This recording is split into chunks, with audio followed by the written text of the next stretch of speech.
बहुत समय पहले की बात है। काशीपुर नाम का एक बहुत छोटा सा गांव था। वहां के लोग बहुत ही हंसी खुशी एक दूसरे के साथ मिलजुल कर रहते थे।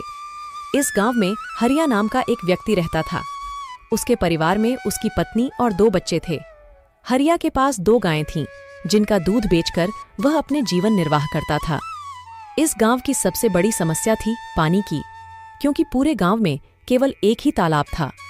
लोग इसी तालाब से पानी भरकर अपने दैनिक जीवनचर्या के काम किया करते थे। गांव में और कोई पानी का साधन न होने की वजह से गांव के लोगों को इसी तालाब के पानी पर निर्भर रहना पड़ता था। हालांकि गांव के लोग अपनी इस जिंदगी से खुश थे। कुछ समय यूं ही हंसी खुशी बीत जाता है, लेकिन एक दिन जब गांव के कुछ लोग तालाब पर पानी भरने जाते हैं तो देखते हैं कि तालाब में बड़े बड़े मगरमच्छों ने कब्जा कर लिया है। अब लोग तालाब से पानी भरना छोड़ देते हैं, क्योंकि मगरमच्छ उन्हें मार सकते थे। थोड़े दिन बाद कुछ लोगों ने हिम्मत करके उस तालाब से पानी लाने की कोशिश की, मगर तालाब के मगरमच्छ उन्हें भी मारकर खा गए। इस घटना से पूरे गांव में भय और हड़कंप मच गया। अरे देखो भाई लोग, तालाब के इन बड़े बड़े मगरमच्छों ने हमारे गांव के 2 लोगों को मार दिया। अगर ऐसा ही चलता रहा तो धीरे धीरे ये पूरा गांव खत्म हो जाए। हाँ भाई रामू, अगर हम इन मगरमच्छ के निवाले नहीं भी बने तो भी बूंद बूंद पानी को तरस तरस कर मर जाएंगे। हाँ भाई लोग, ये तो बहुत बड़ी समस्या हो गई है। अगर हम तालाब के पास भी जाएंगे तो ये मगरमच्छ हमें मार डालेंगे। लेकिन बिना पानी के हमारा गुजारा कैसे होगा? हमें कुछ करना पड़ेगा। तुम सही कह रहे हो चंदन, हमें तुरंत पंचायत बुलानी चाहिए और सरपंच जी को बताना चाहिए। हाँ चलो सरपंच जी के पास चलते हैं, अब वही कुछ कर सकते हैं। गांव के लोग मिलकर पंचायत में सरपंच जी के पास जाते हैं और अपनी समस्या बताते हैं। हाँ सरपंच जी, मगरमच्छ बहुत खतरनाक होते हैं। अगर हम तालाब के पास गए तो हमारी जान को खतरा हो सकता है। हाँ सरपंच जी, हरिया सही कह रहा है।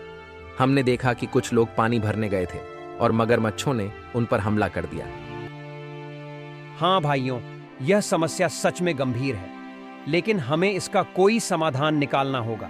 एक व्यक्ति है जो हमें इस समस्या से निकलने के लिए कोई बेहतर सुझाव दे सकता है। वह है मुखिया हरिलाल। हमें इस बारे में हरिलाल से बात करनी चाहिए। वह गांव के सबसे अक्लमंद इंसान है। वह इस समस्या का कोई ना कोई हल निकाल ही लेंगे। राजू और बिरजू, तुम दोनों मुखिया के घर जाओ और उनसे कहो कि सरपंच जी ने उन्हें तुरंत याद किया है। दोनों सेवक मुखिया के घर जाते हैं और मुखिया को ले आते हैं। सरपंच जी, कहिए, आपने हमें कैसे याद किया? हरिलाल, हमारे गांव के तालाब पर मगरमच्छों ने कब्जा कर लिया है और लोगों को पानी के लिए बहुत समस्या हो रही है। अब तुम उनकी समस्या का कोई समाधान निकालो। मुझे तो कुछ समझ ही नहीं आ रहा, आखिर उन मगरमच्छों से कैसे छुटकारा पाया जाए। मुखिया गहरी सोच में पड़ जाता है और फिर उसको एक उपाय सोचता है और वह सरपंच जी से कहता है। सरपंच जी, मगरमच्छों से लड़ना आसान नहीं है। हमें एक दूसरा तालाब बनाना होगा। ये काम आसान नहीं होगा, लेकिन अगर हम सब मिलकर मेहनत करेंगे तो नया तालाब जल्दी ही बन जाएगा।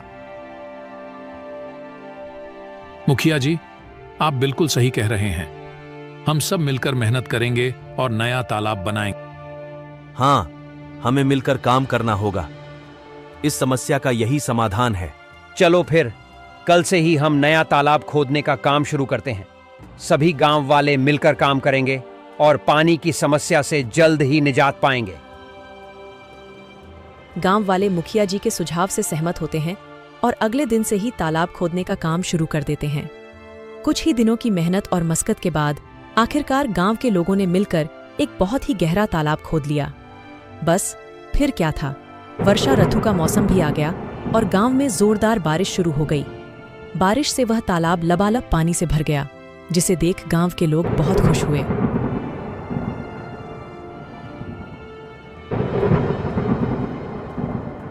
अरे हरिया, यह देखो, हमारा तालाब कैसे पानी से भर गया है। अब हमें पानी के लिए उस मगरमच्छ वाले तालाब में जाने की जरूरत नहीं पड़ेगी। हम यही पास ही के तालाब से पानी भर लिया करेंगे।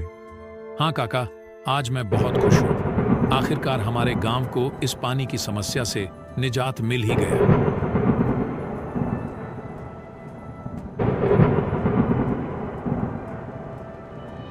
ऐसे ही कुछ दिन हंसी खुशी बीत जाते हैं। गांव के लोग तालाब के होने से बहुत खुश थे। लेकिन एक दिन गांव के लोगों की खुशी को जैसे किसी की नजर ही लग गई।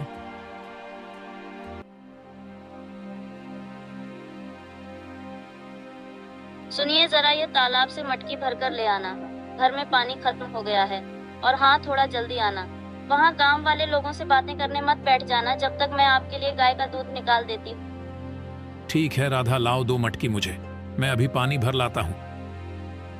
जब हरिया मटकी लेकर तालाब के पास पहुंचा तो उसने देखा वहां पर मुखिया हरिलाल खड़ा है और वह गांव वालों से पैसे ले रहा है। हरिया ने एक व्यक्ति को रोककर पूछा, भैया क्या बात है, ये मुखिया जी किस चीज के पैसे ले रहे हैं?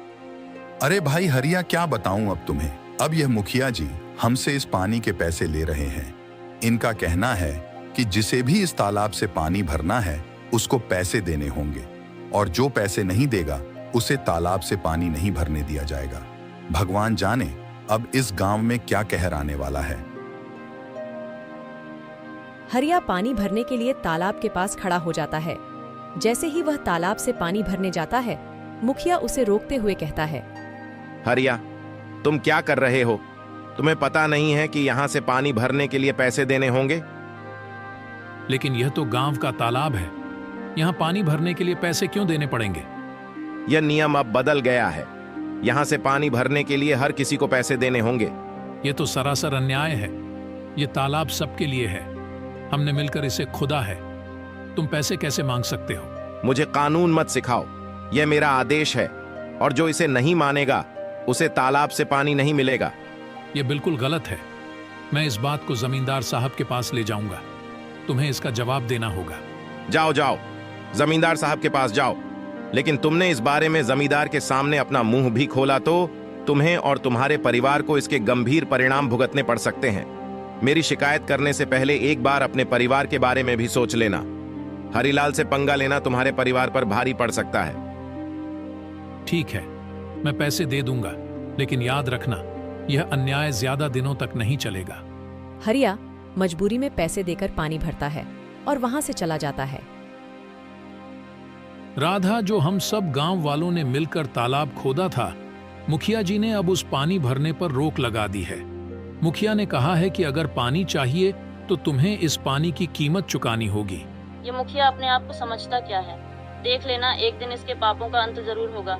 हम गरीबों की इसे एक दिन हाय जरूर लगेगी। इतनी गर्मी में गरीबों से पानी के पैसे लेता है। देख लेना, एक दिन ये मुखिया बूंद बूंद पानी को तरसेगा।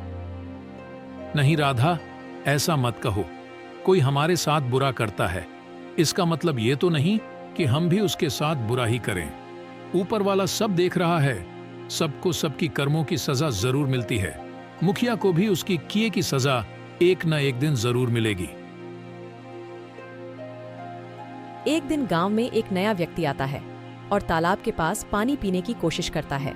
ये तालाब तो काफी बड़ा है, यहाँ से पानी पी लेता हूँ, प्यास बहुत लगी है। ऐ, तुम कौन हो? नमस्ते, मैं एक यात्री हूँ और बहुत प्यासा हूँ।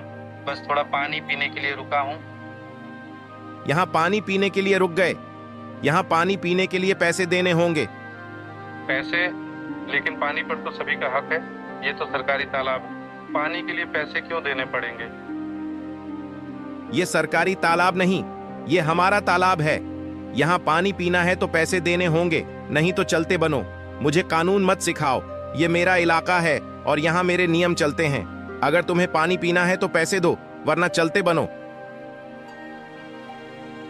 वह व्यक्ति बिना पानी पिए वहां से चला जाता है और सीधे जमींदार साहब के घर पहुंचता है। जमींदार साहब के घर के बाहर मुखिया के 2 आदमी खड़े थे। वह व्यक्ति से पूछते हैं, कौन हो तुम? तुम तो इस गांव के नहीं लगते। तुम यहाँ किस काम से आए हो? मैं जमींदार साहब से मिलने आया हूँ, उन्होंने ही मुझे बुलाया है। मेरा नाम मोहन है, मैं इस गांव का नया कलेक्टर हूँ। यह सुनकर वह दोनों आदमी उस व्यक्ति को अंदर जाने देते हैं। नमस्ते जमींदार जी, मैं इस जिले का नया कलेक्टर हूँ। मेरा नाम मोहन है।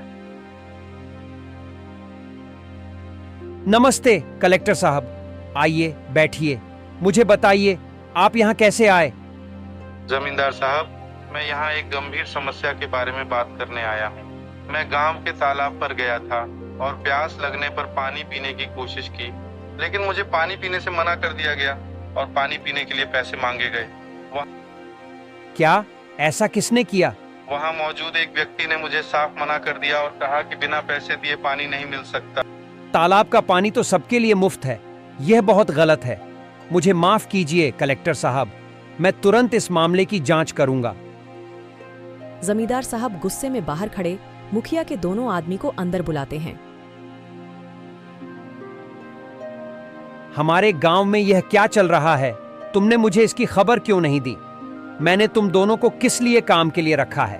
अब तुम सीधे सीधे यह बताओ कि यह जो कलेक्टर कह रहे हैं वह क्या सच है? कलेक्टर साहब का कहना है कि हमारे गांव के तालाब पर गांव के लोगों से पानी के पैसे लिए जा रहे हैं। सच सच बताओ मुझे। जमींदार की फटकार से वह दोनों आदमी सब उगल देते हैं। जी जमींदार साहब, वह मुखिया हरिलाल हैं जो गांव वालों से पानी भरने के पैसे ले रहे हैं। हमने उन्हें बहुत समझाने की कोशिश करी, लेकिन वह नहीं माने। उस मुखिया हरिलाल की इतनी हिम्मत, उसने मेरे पीठ पीछे गांव वालों के साथ ऐसा व्यवहार किया। जाओ, मुखिया को अभी बुलाकर लाओ, और हां, साथ में सारे गांव वालों को भी एकत्रित करके यहां लाओ। थोड़ी देर में मुखिया के साथ ही सारे गांव वाले भी जमींदार साहब के घर पहुंच जाते हैं। गांव वालों, आज मैंने आपको एक जरूरी मुद्दे पर चर्चा करने के लिए बुलाया है। हमें पता चला है कि तालाब के पानी के लिए आपसे पैसे वसूले जा रहे हैं। क्या यह सच है? सरपंच जी, यह सच है। हमें हर बार पानी भरने के लिए पैसे देने पड़ते हैं। हमारे साथ बहुत गलत हो रहा है सरपंच जी।